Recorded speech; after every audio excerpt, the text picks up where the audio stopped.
ಹಿರಿಯ ನಾಯಕರು ಹಳೆಯ ಗೆಳೆಯರಾದಂಥ ಬಸವರಾಜ ಪಾಟೀಲ್ ಯತ್ನಾಳ್ ಸಾಹೇಬ್ರವರೇ, ಹಿರಿಯರು ಪಕ್ಷದ ಘಟಕಗಳು ರಾಜ್ಯದ ಸದಸ್ಯರಾದ ಕಿರಣ ಕಡಾರಿ ಸಾಹೇಬ್ರವರೇ ಬಹಳ ಉತ್ಸುಕರಾಗಿದ್ದಾರೆ. ಇನ್ನು ಮುಂದೆ ಉಳಿದಿರೋದು ಮೇ 7ರಂದು ಎಲೆಕ್ಷನ್. ಆದರೆ 5-6-7ರಿಂದ ಪ್ರಚಾರ ಮಾಡಕ್ಕೆ ಬರೋದಿಲ್ಲ.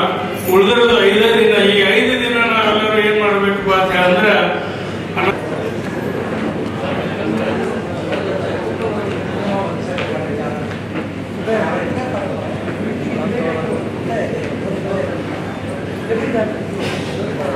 बोलो भारत माता की, बोलो भारत माता की, बोलो भारत माता की. ಸಭಾ ಸದಸ್ಯರಾದ ಈರಣ್ಣ ಕಡಾಡಿ ಅವರೇ, ಜಿಲ್ಲೆಯ ಅಧ್ಯಕ್ಷರಾದ ಸತೀಶ್ ಅಪ್ಪಾಜಿಗಳು ಅವರೇ, ಹಾಗೂ ಮಾಜಿ ಶಾಸಕರಾದ ಬಾಳಾಸಾಹೇಬ್ ಹುಡಾರ್ ಅವರೇ, ಸದರ್ಗ ಮಂಡಳದ ಪ್ರಭಾರಿಯಾದ ಮಹೇಶ್ ಬಾತಿ ಅವರೇ, ಹಾಗೂ ಮಂಡಳ ಅಧ್ಯಕ್ಷ ಪ್ರಕಾಶ್ ಕಲರ್ ಕ್ಯಾಪ್ಸಿಕಮ್ ಕೃಷಿಯಲ್ಲಿ ಎಕರೆಗೆ 12 ಲಕ್ಷ ಗಳಿಸ್ತಿದ್ದಾರೆ. ನೀವು ಕೂಡ ಅವರಿಂದ ಕಲಿಬೇಕಾ? ಅವ್ರ ಜೊತೆ ವಿಡಿಯೋ ಕಾಲ್ ನಲ್ಲಿ ಮಾತಾಡಬೇಕಾ? ಈಗಲೇ ಫ್ರೀಡಮ್ ಆಪ್ ಡೌನ್ಲೋಡ್ ಮಾಡಿ. ಮಾಜನ್ ಅವರೇ, ಮಹಿಳಾ ಮೋರ್ಚಾ ಅಧ್ಯಕ್ಷರಾದ ಸೌಭಾಗ್ಯದಿ ಶಾಂಭವಿ ಅಸದ್ಪುರ್ ಅವರೇ, ಹಾಗೂ ಬೀರೇಶ್ವರ ಸಂಸ್ಥೆ ಅಧ್ಯಕ್ಷ ಜಯರಾಜ್ ಯಾದವ್ ಅವರೇ, ಹರ್ಷಿತ್ ಸಹಕಾರ ಕಾರ್ಖಾನೆಯ ನಿರ್ದೇಶಕರಾದ ಜಯಕುಮಾರ್ ಖೋತ್ ಅವರೇ, ಅಪ್ಪಸಾಬ್ ಜೊಲ್ಲೆ ಅವರೇ, ರಾಮಗೌಡ ಪಾಟೀಲ್ ಅವರೇ, ಹಿರಿಯ ನ್ಯಾಯವಾದಿಗಳಾದ ರಾಮಚಂದ್ರ ಬಾಕ್ಡೆ ಅವರೇ, ಹಾಗೂ ಸದರ್ಗ ಪುರಸಭೆ ನಿಕಟಪುರ ಅಧ್ಯಕ್ಷರಾದ ಅಜಿತ್ ಪಾಟೀಲ್ ಅವರೇ, ಇನ್ನುಳಿದ ವೇದಿಕೆ ಮೇಲೆ ಆಶೀರ್ವಾದ ಎಲ್ಲ ಹಿರಿಯರೇ, ಆಗಮಿಸಿದಂಥ ಯಾವತ್ತೂ ಭಾರತೀಯ ಜನತಾ ಪಕ್ಷದ ಹಿರಿಯ ಮುಖಂಡರೇ, ಅಣ್ಣ ತಮ್ಮಂದಿರೇ, ಅಕ್ಕ ತಂಗಿಯರೇ, ತಾಯಂದಿರೇ ಮತ್ತು ಪತ್ರಿಕಾ ಮಾಧ್ಯಮದ ಮಿತ್ರರು, ಈಗಾಗಲೇ ಈ ಒಂದು ಚುನಾವಣೆ ಪ್ರಚಾರ ಪ್ರಾರಂಭ ಆಗಿ ಟಿಕೆಟ್ ಡಿಕ್ಲೇರ್ ಆದ ನಂತರ 50 ದಿವಸ ಆಯಿತು. ಇವತ್ತಿಗೆ ಬರೇ 1 ವಾರ ಮಾತ್ರ ಉಳಿದದ. ಈಗಾಗಲೇ ವಿಜಯಪುರದಿಂದ ಯತ್ನಾಳ್ ಪಾಟೀಲ್ ಅವರು ನಮ್ಮಲ್ಲಿ ಈ ಚಿಕ್ಕೋಡಿ ಲೋಕಸಭಾ ಒಂದು 7ನೇ ಸಭೆಯನ್ನು ಮಾಡ್ತಾ ಇದ್ದಾರೆ.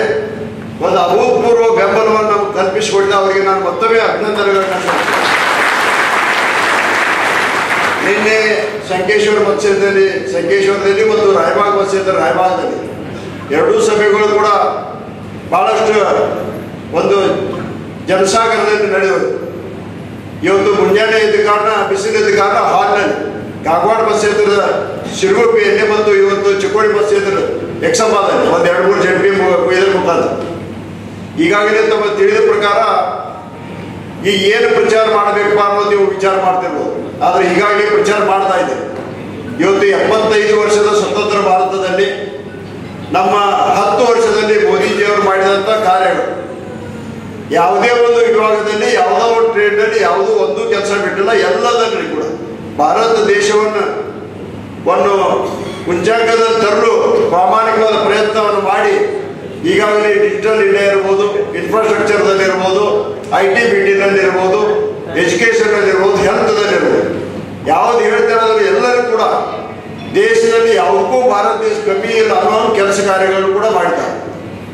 ಆದರೆ ಕರ್ನಾಟಕದಲ್ಲಿ ಬಹುತೇಕ ರಾಜ್ಯ ಸರ್ಕಾರದವ್ರು ಗ್ಯಾರಂಟಿ ಅಂತ ಹೇಳ್ತಾ ಬಂದಿರ್ತಾರೆ. ಮಹಿಳೆಯರಲ್ಲಿ ಹಿಂದೆ ವಿಧಾನಸಭೆಯಲ್ಲಿ ಕೂಡ ಗ್ಯಾರಂಟಿಗಳನ್ನು ಹೇಳಿದರು. ಈಗೂ ಕೂಡ 1 ಲಕ್ಷ ಗ್ಯಾರಂಟಿ ಕೊಡ್ತೀವಿ ಅಂತ ಈಗಾಗಲೇ ಮನೆ ಒಟ್ಟು ಹೇಳಿದ್ದಾರೆ.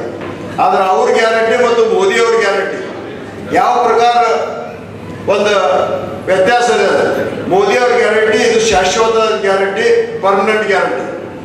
ಆದ್ರೆ ರಾಜ್ಯ ಸರ್ಕಾರದವ್ರು ಯಾವ ಪ್ರಕಾರ ನಮ್ಗೆ ಗ್ಯಾರಂಟಿ ಕೊಟ್ಟಿದ್ದಾರೆ ಅಂದ್ರೆ ಬಹುತೇಕ ಗ್ಯಾರಂಟಿ ತಗೊಂಡವ್ರು ಕೂಡ ಇವತ್ತು ಅರ್ಥ ಆಗ್ತದೆ. ಯಾಕಂದ್ರೆ 1 ಕಿಶೆದ ಇತ್ತಂದ್ರೆ 1 ಕಿಶೆದ ಕೊಡುವಂಥ ಯೋಜನೆ.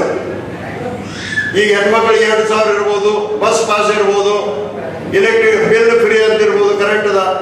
ಆದರೆ ಕರೆಂಟ್ ಬಿಲ್ ಫ್ರೀ ಅಂದರೆ ಈಗಾಗಲೇ ಉಳಿದವರೆಲ್ಲರಿಗೆ ಕರೆಂಟ್ ಬಿಲ್ಗಳನ್ನು ಹೆಚ್ಚು ಮಾಡಿದ್ದಾರೆ.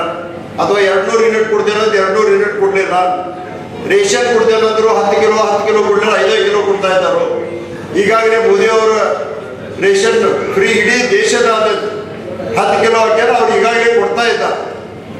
ಸುಮಾರು ಕೋವಿಡ್ ಯಾವಾಗ ಪ್ರಾರಂಭ ಆಗಿದೆ ಅವಾಗಿನಿಂದ ಇನ್ನೂವರೆಗೆ ಕೊಡ್ತಾ ಇದ್ದಾರೆ. ಅದೇ ಪ್ರಕಾರ ಇವತ್ತು ಯಾವ್ದಾವ್ದು ಬಿಲ್ ಹೆಚ್ಚು ಮಾಡಿದಾರ ಅನ್ನೋದು ನಿಮಗೂ ಕೂಡ ಗೊತ್ತಿದ್ದ ವಿಷಯ ಅದ. ಇವತ್ತು ಮುದ್ರಾಂಕ ಶುಲ್ಕ ಅದನ್ನು ಕೂಡ ಹೆಚ್ಚು ಮಾಡಿದಾರು. ಮತ್ತೆ ಯಾವ್ಯಾವ ಟ್ಯಾಕ್ಸ್ ಹಾಕಿದಾರೆ ಅಂದ್ರೆ ಬಹುತೇಕ ನಿಮ್ಗೆ ಎಲ್ಲರಿಗೂ ಗೊತ್ತಿದ್ದ ವಿಷಯ.